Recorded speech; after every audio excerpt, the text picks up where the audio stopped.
which helps them blend in with their surroundings. Or they may be called ghosts due to their nocturnal activities. There are approximately 20 classified ghost crab species found throughout tropical and subtropical regions around the world. Those found closer to the equator are active year-round and can even reproduce multiple times throughout the year. Those found further from the equator, thus experiencing colder weather conditions, may spend a few months in dormancy buried in sand. Ghost crab adults live on land, but have to keep their gills moist in order to survive. So, they're always near water, most often on sandy coastal beaches. The younger the crab, the closer they stay to shore. Ghost crabs are solitary, but can be found in larger congregations on beaches. They dig burrows which can reach over 4 feet deep and are used for protection and resting during the day. At night, they emerge. Ghost crabs can reach speeds over 9 miles per hour and may travel over half a mile on their nightly excursions. They'll search for food and potential mates if the timing is right.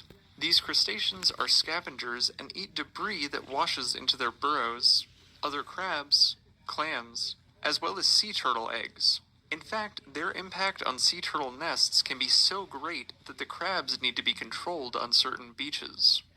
Moving around at night helps ghost crabs avoid predators. However, they can be eaten by raccoons, owls, other crabs, and gulls. When they do have to move around during the day, their sandy color helps them blend in with their surroundings. Though, ghost crabs are also able to slowly change color to help camouflage themselves further.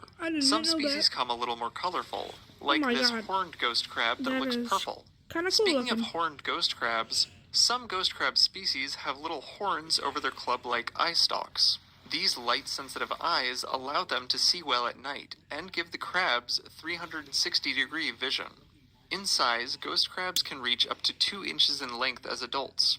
But some species only reach about half as long.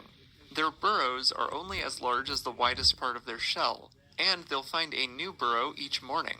They have long legs for walking across the sand, excavating their homes, and retaining moisture. The small hair-like structures on their legs wick up water from the surrounding environment to help keep the crabs hydrated. Ghost crab burrows can often be spotted on a beach as small holes in the sand. These crabs have different sized claws in both males and females, and male ghost crabs are often larger than the ladies. While typically solitary in nature, after reaching a year of age, these crabs may reproduce. Like coconut crabs, the female ghost crab carries her fertilized eggs around until they're ready to hatch in the water. The larvae remain here as they go through various stages of development, until they're ready to come up on land. The whole process can take more than a month. For more facts on ghost crabs, check out the links below.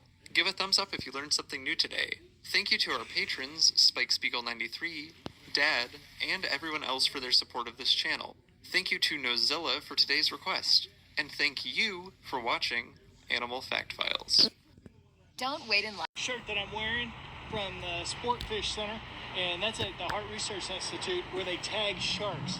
So I'm hoping that one of these episodes I'm going to bring up to you is about shark tagging. So stay tuned for that. I wanted to let you see this up close and personal crab because many of you might not have seen these before. And so this is a typical crab that you would see sometimes during the daytime, although they're nocturnal.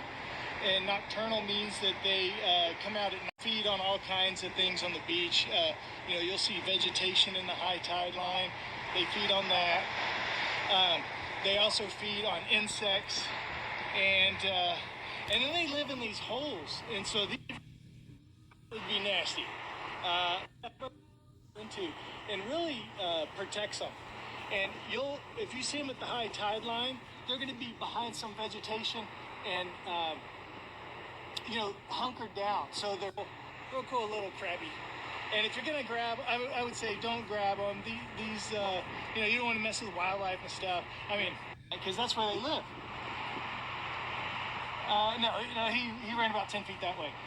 Okay, that's it for this episode of Beachcombing. We'll talk to you next time. Bye.